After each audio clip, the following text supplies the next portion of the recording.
दोस्तों हमारा 22 मार्च को कक्षा 12वीं लेखा शास्त्र अकाउंटेंसी सब्जेक्ट का एमपी बोर्ड एग्जाम का पेपर लगातार दोस्तों मैं आपको तैयारी कराते जा रहा हूँ।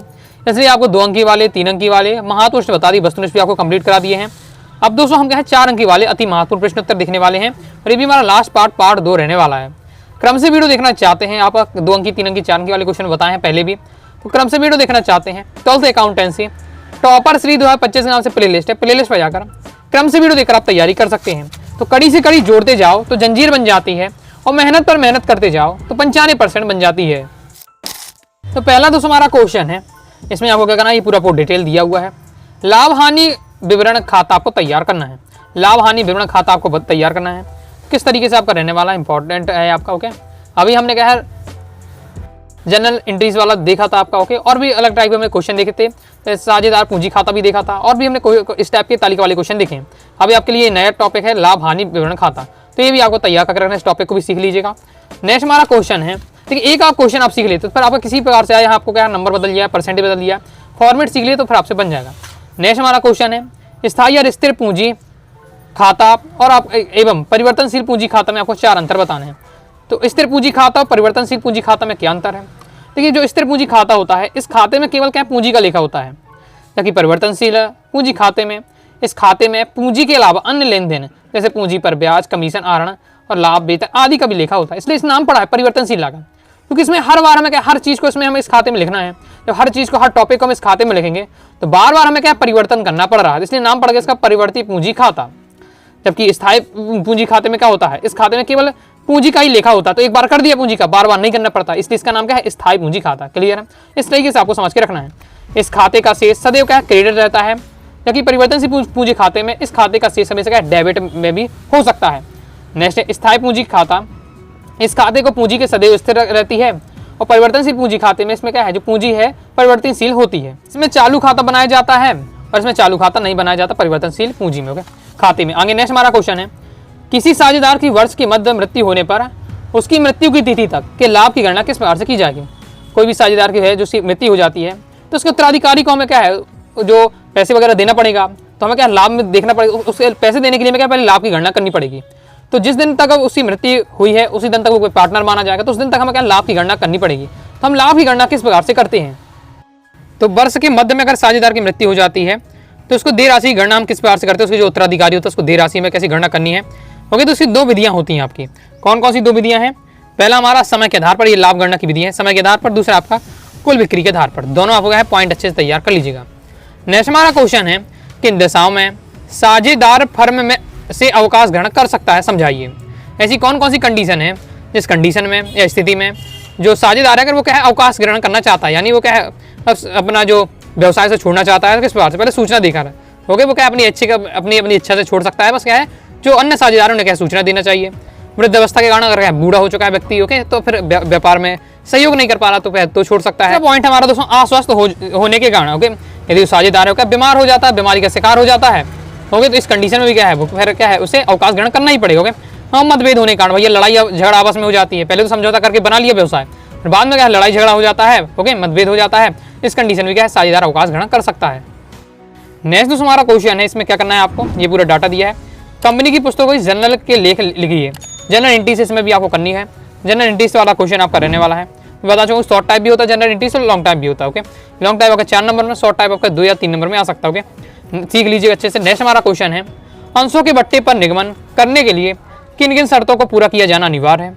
अंशों के बट्टे को क्या निगमन करने के लिए कौन कौन सी शर्तें होनी चाहिए। पहला है कि बट्टे को निगमित किए जाने वाले अंश उस श्रेणी के लिए के हैं जिस श्रेणी में अंश पहले क्या निर्गत किए जा चुके हैं। दूसरा है बट्टे पर अंशों का निर्गत करने के लिए कंपनी ने साधारण सभा में एक आपका साधारण प्रस्ताव पारित किया हो और प्रस्ताव को कंपनी बोर्ड की अनुमति प्राप्त हो गई हो। ओके, यानी कंपनी की अनुमति भी लेनी पड़ेगी।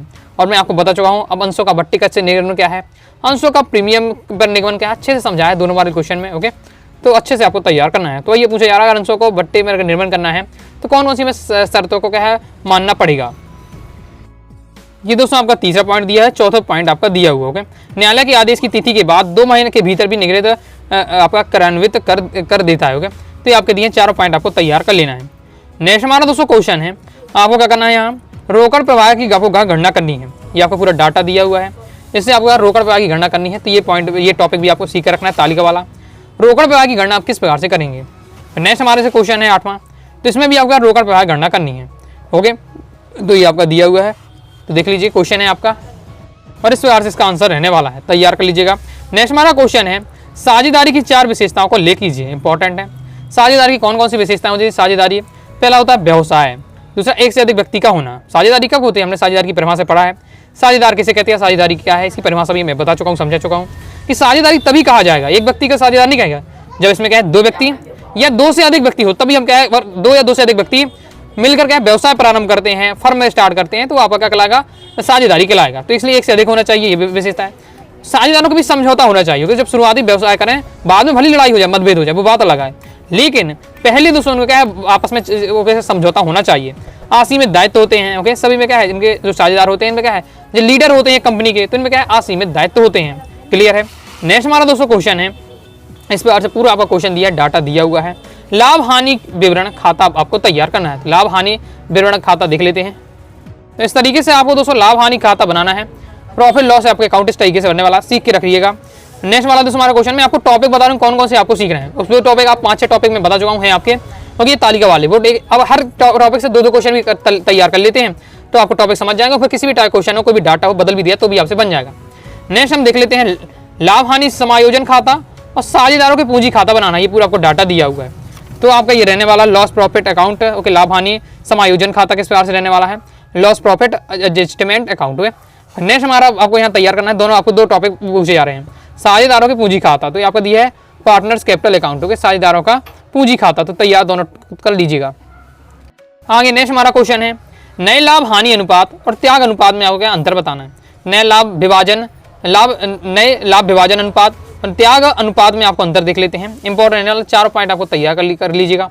और इस टाइप का जैसे बताया, तो ये आपको इस टाइप का ऑब्जेक्ट में भी आ जाता है। तो इस टाइप के जो भी आपको देखे होके कि इसमें से क्या घटा या क्या प्राप्त होता है, तो इस टाइप के जो ऑब्जेक्ट में अक्सर पूछ लिए जाते हैं, तो आपको तैयार करके रखना है। ओके, तो नया लाभ विभाजन के अनुपात क्या है कि नया लाभ विभाजन अनुपात वह अनुपात है जिसमें सभी साझेदार फर्म के भावी लाभों का विभाजन करते हैं। जबकि त्याग अनुपात में वह अनुपात है जिसे पुराने साझेदार अपने हिस्से के लाभ को नए साझेदारों के पक्ष में परित्याग करते हैं। नए लाभ विभाजन अनुपात का संबंध क्या है, सभी साझेदारों से है, जबकि त्याग अनुपात का संबंध केवल पुराने साझेदार से होता है। तो आपको तैयार कर लीजिए। जैसे आपका है नया लाभ माइनस विभाजन अनुपात, तो आपका इक्वल टू रहता है पुराना अनुपात माइनस त्याग अनुपात। जब यहाँ त्याग अनुपात बराबर होता है पुराना अनुपात माइनस नया अनुपात। ये आपको याद रखना है, ऑब्जेक्ट में इस टाइप से पूछा जा सकता है। ओके, नेक्स्ट हमारा क्वेश्चन है रोकड़ प्रवाह विवरण या रोकड़ बहाव विवरण और रोकड़ बजट में आपको क्या अंतर बताना है। इस टाइप के अंतर तैयार कर ले तो एक फायदा और आपको मिल जाता है। मान लीजिए पेपर में आपके अंतर नहीं आता है रोकड़ प्रवाह विवरण की 4 विशेषताएं लिखिए, रोकड़ प्रवाह विवरण के बारे में बताइए। ओके, या रोकड़ प्रवाह विवरण के महत्व लिखिए, मतलब उससे संबंधित क्वेश्चन आता है। तो अब ये पॉइंट अगर याद होगे तो अब इस टाइप के पास आपको 4 पॉइंट लिख देना, आपको नंबर मिल जाएंगे। ओके, मान लीजिए रोकड़ बजट के बारे में तो ये आपको पॉइंट बता देना है। इसी बार से मान लीजिए त्याग अनुपात के बारे में तो ये आपको बता देना है। नया लाभ विभाजन अनुपात के बारे में तो ये बता दी। अंतर आता तो आपको है ही है इस प्रकार से। अंतर तैयार करने से आपको क्या टॉपिक भी वो तैयार हो जाते हैं इस प्रकार से। तो तैयार कर लीजिएगा रोकड़ प्रवाह विवरण और रोकड़ आपका बजट में अंतर। ओके, आपका यहाँ बजट हो जाएगा बजट। ओके, तो रोकड़ प्रवाह विवरण क्या भूतकाल में हुए रोकड़ संबंधी परिवर्तनों का अध्ययन किया जाता है, जबकि रोकड़ बजट में भविष्य में होने वाले रोकड़ संचार संबंधी परिवर्तनों का अनुपात लगाया जाता है। इंपॉर्टेंट रहने वाला ये अंतर। रोकड़ प्रवाह विवरण में भूतकाल की बात की जाती है, जबकि रोकड़ बजट में क्या है भविष्य की बात की जाती है। क्लियर है। जैसे बजट में आता है ओके, देश का बजट भी लागू होता है, तो आगे क्या क्या सरकार को करना है, किस काम में कितना पैसा लगाना है, तो ये सब है बजट में बजाया जाता है। तो भविष्य की क्या है इसमें नियोजन रहता है। रोकड़ प्रवाह विवरण में भूतकाल की बातें होती है।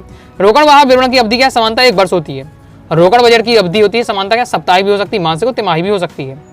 रोकड़ प्रवाह विवरण भूतकालीन वित्तीय विश्लेषण की तकनीक है और रोकड़ बजट आपकी भावी वित्तीय, भावी यानी भविष्य, वही पॉइंट है आपका। ओके, तो थोड़ा सा घुमा दिया गया, हमें पॉइंट बनाना है तो अब इस प्रकार से बना सकते हैं। रोकड़ बजट क्या है, भावी वित्तीय पूर्वानुमान तकनीक है। तैयार अच्छे से कर लीजिए, 4 पॉइंट आपके इंपॉर्टेंट रहने वाले, पढ़ लीजिएगा। नेक्स्ट हमारा क्वेश्चन इस प्रकार से क्वेश्चन दिया हुआ है, तो इसमें दोस्तों आपको जनरल प्रविष्टि तैयार करना है।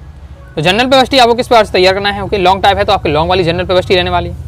अगर 2 नंबर क्वेश्चन होता तो मैंने आपको देखा 2 आपके क्या पॉइंट रहते हैं। यहाँ आपके देखिए 6-7-8 पॉइंट मतलब इस प्रकार से तालिका, मतलब इसके अंदर जो पॉइंट इस टाइप से बन रहे हैं, तो ये लॉन्ग पड़ जाता है क्योंकि 4 नंबर का क्वेश्चन है आपका। तो तैयार कर लीजिए जनरल प्रविष्टि, शॉर्ट टाइप वाली, लॉन्ग टाइप वाली, सब प्रकार की आपको सीख के रखना है।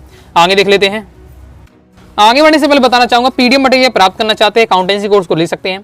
All chapter important question answer, all chapter objective question answer, साथ ही महामैराथन ऑब्जेक्टिव होती है, उसकी पीडीएफ आपको मिल जाएगी। ओके, तो साथ ही 2 अंक, 3 अंक, 4 अंक, इस प्रकार से आपको अलग से क्वेश्चन जितना भी मटेरियल दिएगा पीडीएफ मटेरियल रहेगा, कम समय आप तैयारी कर पाएंगे, बार बार रिवीजन कर पाएंगे।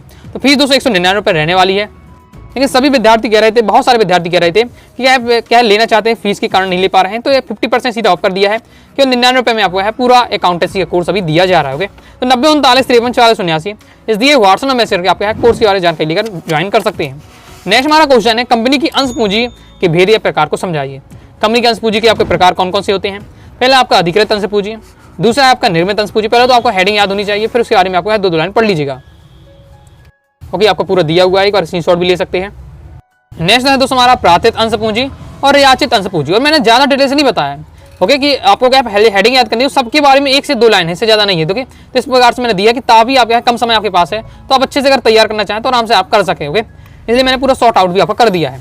नेक्स्ट हमारा क्वेश्चन है, रोकड़ प्रवाह या रोकड़ बहाव विवरण की सीमाएं लिखिए। ओके, अब ऐसा नहीं कि अगर हमने सॉर्ट कर दिया तो आपको नंबर नहीं मिलेंगे। तो आप 4 नंबर क्वेश्चन है, 4 पॉइंट में आपको बातें बतानी, चाहे आप 2 लाइन बताएं, 3 लाइन बताएं, वो आपको मिल जाता है। ओके, नंबर आपको हम मिल जाएंगे।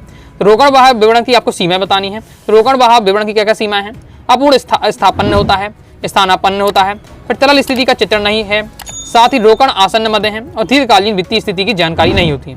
तो ये आपके दिए हुए रोकड़ बहाव विवरण की सीमाएं तैयार आपको अच्छे से कर लीजिएगा। तो इस प्रकार से दोस्तों मैंने आपको 4 अंक वाले कंप्लीट महत्वपूर्ण से बता दिए हैं।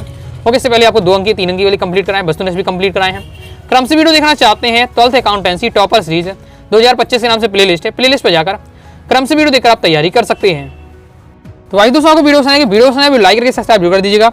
साथ ही टेलीग्राम चैनल व्हाट्सएप चैनल को ज्वाइन कर लीजिएगा। डाउट आता है कमेंट से आप जरूर पूछिएगा। साथ ही इंस्टाग्राम फॉलो कर रखिएगा। मिलते हैं नेक्स्ट वीडियो में, तब तक के लिए बाय बाय।